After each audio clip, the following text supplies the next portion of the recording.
Hello friends, आज की इस वीडियो में हम करने वाले हैं क्लास 11 की व्यष्टि अर्थशास्त्र का चैप्टर लागत यानी कि कॉस्ट।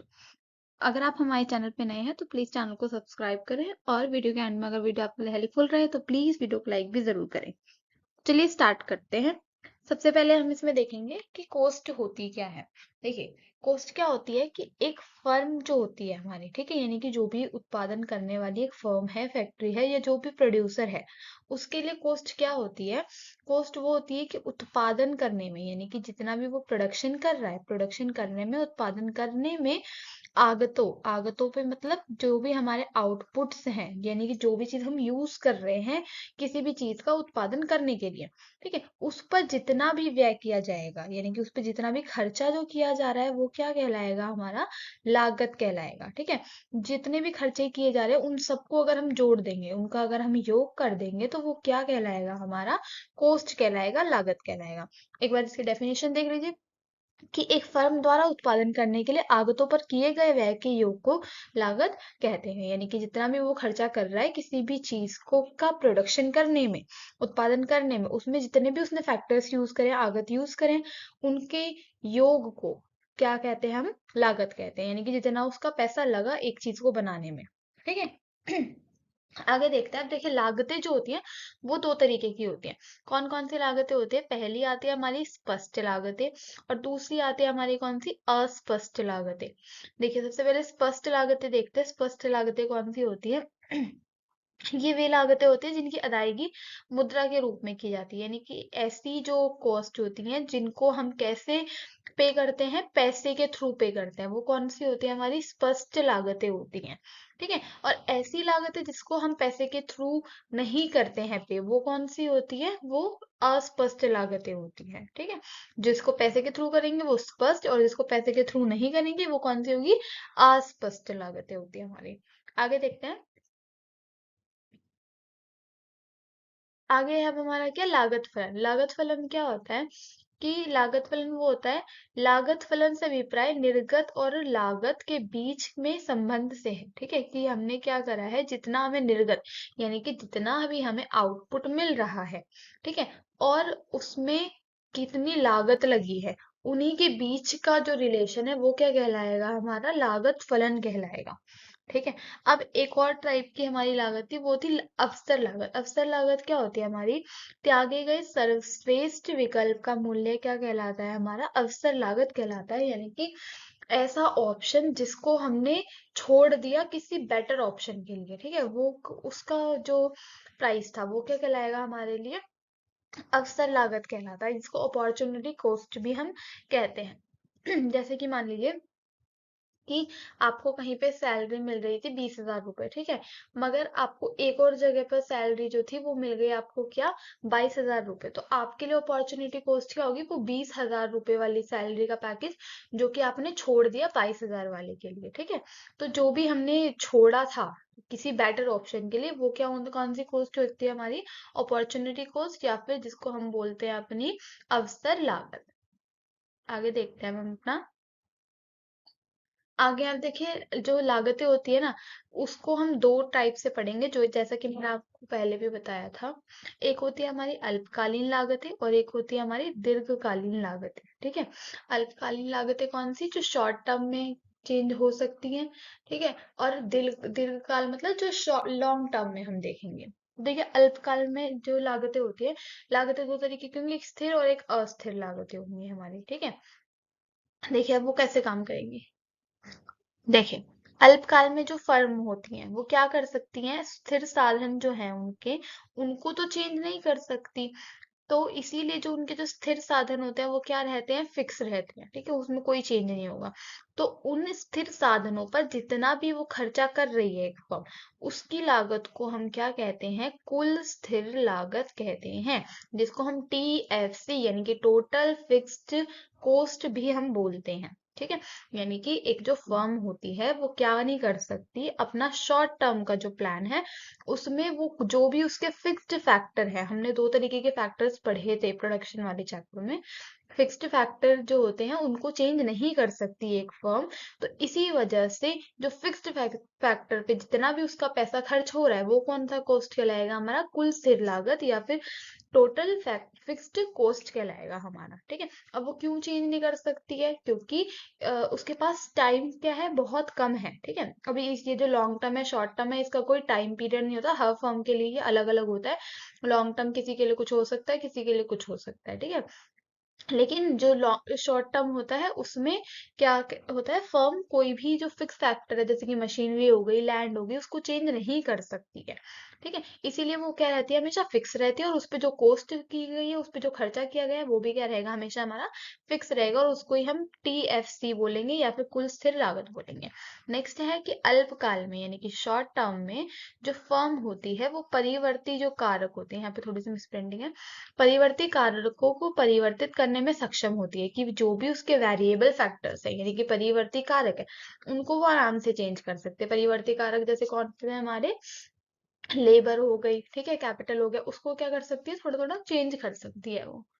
परिवर्ती साधनों की लागतों को परिवर्ती लागत कहते हैं। और ऐसे ही जो फैक्टर्स हैं यानी कि जो हमारे वेरिएबल फैक्टर है, स्थिर परिवर्ती कारक जो है, उन पर जो भी खर्चा कर रही है फर्म वो क्या कहलाएगा, हमारा परिवर्ती लागत कहलाएगा, या फिर इसको हम कुल परिवर्ती लागत भी कहते हैं, यानी कि TVC, टोटल वेरिएबल कॉस्ट भी हम इसको कहते हैं। ठीक है, अब इसके बाद आती है हमारी कुल लागत। कुल लागत भी तो हमें निकालनी है। अभी हमने देख लिया कि हमने स्थिर फैक्टर, देखिए अब कोई भी चीज हम उत्पादित कर रहे हैं तो उसमें दो तरीके के फैक्टर्स यूज करेंगे। एक तो हम कोई लैंड यूज करेंगे जहां पर हम उस चीज को प्रोड्यूस करेंगे, कोई मशीनरी यूज करेंगे, ये सब क्या है, ये सब फिक्स फैक्टर है। फिर कोई लेबर भी चाहिए होगी हमें, रॉ मटेरियल चाहिए होगा, कच्चा माल।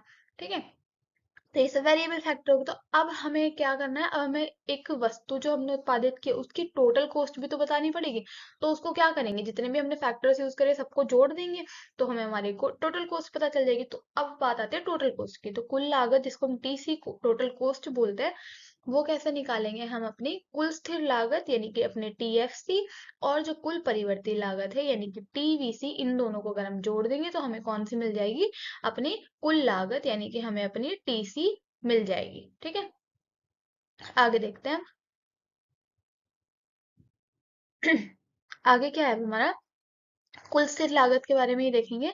इससे अभिप्राय उन लागतों से है जो उत्पादन के स्तर के साथ प्रत्यक्ष रूप से परिवर्तित नहीं होती। कि कुल स्थिर लागत कौन सी होती है, जिसको हमने पढ़ा था TFC। ठीक है, कि TFC कौन सी होती है, जो हर लेवल के साथ यानी कि प्रोडक्शन के हर लेवल के साथ हम आराम से उसको चेंज नहीं कर सकते, वो हमारी कुल स्थिर लागतें होती है। कुल स्थिर लागतें कौन सी होंगी, जिसको हम प्रोडक्शन के लेवल के साथ चेंज नहीं कर सकते। बताया ना मैंने आपको कि लैंड हो गई, मशीनरी हो गई, उसको हम हर लेवल की, जैसे मान लो आज मेरे को 10 यूनिट प्रोड्यूस करनी है, तो अगर मेरे को 10 से 12 करनी होगी तो मैं डेली डेली मशीन या फिर लैंड चेंज नहीं कर सकती, है ना। तो कुल स्थिर लागतें कौन सी होंगी, जिसकी जो स्थिर कारक है हमारे, उन पे जो भी व्यय होगा वो। ठीक है, और जो डेली डेली चेंज हम नहीं कर सकते, जैसे कि परिसर का किराया हो गया और मशीनरी की लागत हो गई। जैसे कि मान लीजिए, आप एक और एग्जांपल है इसमें, परिसर का किराया। परिसर का किराया मतलब जहां पर आप कोई भी चीज प्रोड्यूस कर रहे हैं, जो भी जगह है। अब जैसे मान लीजिए आपने आज 20 यूनिट्स का उत्पादन किया, अगर आप कल 40 यूनिट्स का उत्पादन कर रहे हैं, तो आपका कल ही के कल आपका रेंट तो नहीं बढ़ जाएगा, या फिर आप मशीनरी की कॉस्ट तो नहीं बढ़ जाएगी। ऐसा नहीं होता ना, क्यों, क्योंकि वो तो फिक्स ही रहेगा, क्योंकि वो फिक्स्ड था। ठीक है, नेक्स्ट देखिए, कुल स्थिर लागत को 4 नामों से जाना जाता है।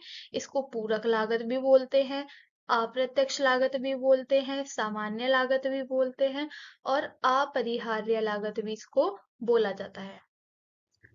अब देखिए, इसको अपरिहार्य लागत क्यों बोला जाता है, अपरिहार्य लागत इसको इसलिए बोला जाता है, इनअवॉइडेबल कॉस्ट, जिसको हम अवॉइड नहीं कर सकते। जैसे कि मान लीजिए, अगर आपको कल को 40 यूनिट्स का प्रोडक्शन करना है, तो आपको फिर भी वो लैंड का जो किराया है वो आपको देना ही पड़ेगा। आप ऐसा नहीं कर सकते कि आप 30 का उत्पादन कर देंगे और आप लैंड का किराया छोड़ देंगे। ठीक है, तो आपको जो भी जमीन है उसका किराया देना पड़ेगा, जो मशीन की कॉस्ट है आपको वो भी निकालनी ही पड़ेगी। तो इसको हम अवॉइड नहीं कर सकते, इसलिए इसको इनअवॉइडेबल या फिर अपरिहार्य लागत भी कहा जाता है। आगे देखते हैं। इसका देखिए ग्राफ देख लीजिए एक बार। ग्राफ इसका कैसा है देखिए, अगर आप नीचे देखेंगे तो नीचे क्या है, हमारा आउटपुट है, यानी कि जितनी भी इकाइयां हैं, और जो यहाँ पे क्या है, हमारी इसकी कॉस्ट है टीएफसी की, ठीक है। अगर हम इसको देखेंगे तो हर लेवल पे देखिए ये क्या है, ये पैरेलल टू एक्स एक्सिस है, यानी कि एक्स अक्ष के समांतर है, और हर लेवल पर, आउटपुट के हर लेवल पे ये क्या है, सेम ही है। जैसे मान लीजिए अगर यहाँ पर ये जो कोस्ट है ये 50 है, ठीक है, ये कोस्ट कितनी है हमारी, 50 है, तो ये हर यूनिट पर, चाहे जैसे मान लीजिए यहाँ पे ये 1 यूनिट है, यहाँ पे 2 यूनिट है, यहाँ पे 3 यूनिट है, ये 4 यूनिट है हमारी, ठीक है। तो जितनी भी यूनिट है सब पर क्या है, हमारी जो टीएफसी है वो हमेशा सेम ही है। मैंने आपको बताया कि टीएफसी कभी भी क्या होगी, चेंज नहीं होगी, ठीक है। हर यूनिट के साथ इसको चेंज नहीं किया जा सकता। तो ये इसका ग्राफ है। आगे देखते हैं टीवीसी। टीवीसी मतलब कुल परिवर्ती लागत है हमारी। परिवर्ती लागत कौन सी होंगी, वो लागतें होंगी जिनको हम क्या कर सकते हैं, उत्पादन के स्तर के साथ प्रत्यक्ष रूप से परिवर्तित कर सकते हैं। यानी कि जैसे जैसे हम अपने आउटपुट से या फिर हम अपनी यूनिट्स बढ़ाएंगे प्रोडक्शन की, हमें इसको भी क्या करना पड़ेगा, चेंज करना पड़ेगा। जैसे कि मान लीजिए अभी हमने 30 यूनिट्स का प्रोडक्शन किया था, अब हमें 50 का करना है, तो हमें रॉ मटेरियल एक्स्ट्रा चाहिए होगा, ठीक है। या फिर हमें क्या चाहिए होगा, हमें थोड़ी सी लेबर एक्स्ट्रा चाहिए होगी उस काम को जल्दी करने के लिए। तो ये इसका प्रोडक्शन के साथ क्या होता है, धीरे धीरे धीरे धीरे इसकी यूनिट्स को हमें चेंज करना पड़ता है। जैसे कि देखिए बिजली हो गया, ठीक है, बिजली का बिल, जैसे मान लीजिए अगर हमने यूनिट्स बढ़ाई तो बिजली का बिल बढ़ेगा, हमारा ईंधन है, फ्यूल जो हमारा यूज हो रहा है वो भी बढ़ेगा या घटेगा। कच्चा माल है, रॉ मटेरियल जो हमें चाहिए वस्तु को बनाने के लिए, उसमें भी चेंज आएगा। आगे देखिए, परिवर्ती लागतों को निम्न लागतों से भी, निम्न नामों से जाना जाता है। इसको मूल लागत भी कहते हैं, प्रत्यक्ष लागत भी कहते हैं, और परिहार्य लागत यानी कि अवॉइडेबल कॉस्ट भी इसको बोल दिया जाता है, क्योंकि हम इसको अवॉइड कर सकते हैं, ठीक है। जैसे मान लीजिए अगर हमें यूनिट्स को, हम हमारे पास उतना कच्चा माल नहीं है, तो हम क्या कर सकते हैं, हम उसको छोड़ सकते हैं, हम थोड़ी कम यूनिट्स का प्रोडक्शन कर लेंगे। तो इसलिए इसको अवॉइडेबल कॉस्ट भी कहा जाता है। इसका ग्राफ देखते हैं। देखिए यहाँ पे देखिए यूनिट्स है, नीचे आउटपुट की यूनिट्स है, और यहाँ पे क्या है, जो हमारी टीवीसी यानी कि हमारी जो वेरिएबल कॉस्ट है, वेरिएबल कॉस्ट है, ठीक है। अब देखिए जैसे जैसे अगर हम इसमें देखेंगे यूनिट्स बढ़ रही है, वैसे वैसे क्या हो रहा है, हमारी जो टोटल वेरिएबल कॉस्ट है वो भी बढ़ती जा रही है। अगर हम 1 यूनिट पे देखेंगे तो 1 यूनिट पे कितना है, 5 रुपए, ठीक है। अगर हम 2 यूनिट पे देख रहे हैं तो 2 यूनिट पे ये कितना जा रहा है, ये जा रहा है इधर 7 के आसपास, 7 8 9 के आसपास जा रहा है हमारा 2 यूनिट पे, ठीक है। ऐसे ही अगर हम अपना 3 यूनिट पे देखेंगे तो ये देखिए कैसे हो रहा है, जैसे जैसे यूनिट बढ़ती जा रही है वैसे वैसे हमारा जो वेरिएबल कॉस्ट है वो भी क्या जा रहा है, बढ़ता जा रहा है। इसीलिए ये क्या है, ऊपर की तरफ है, ठीक है। कैसे है, ये अपवर्ड स्लोपिंग है, ऊपर की तरफ, बाएं से दाईं ओर। और जबकि टीवीसी हमारा क्या था, एक स्ट्रेट लाइन था, पैरेलल था एक्स एक्सिस के, ऐसे था, ठीक है।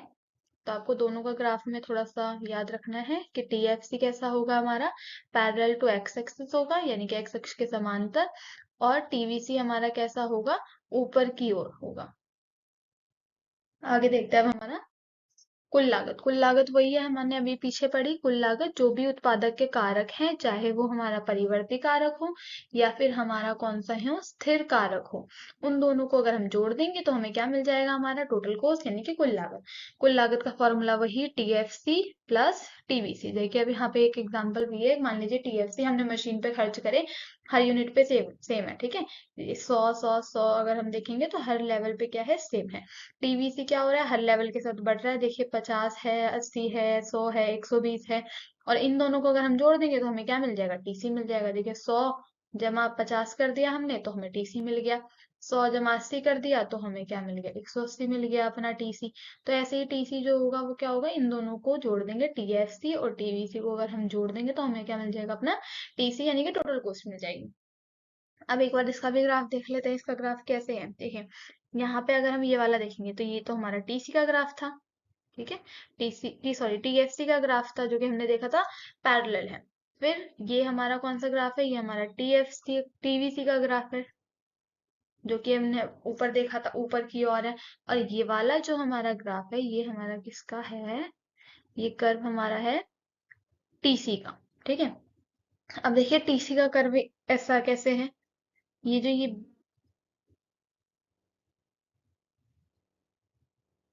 देखिए जो टीसी का अगर हम ग्राफ देखेंगे तो ये देखिए यहाँ से शुरू हो रहा है, यहाँ से इस जगह से जीरो से स्टार्ट नहीं हो रहा है। ये क्यों ऐसा हो रहा है? क्योंकि टीएफसी जो है वो हर लेवल पे सेम है।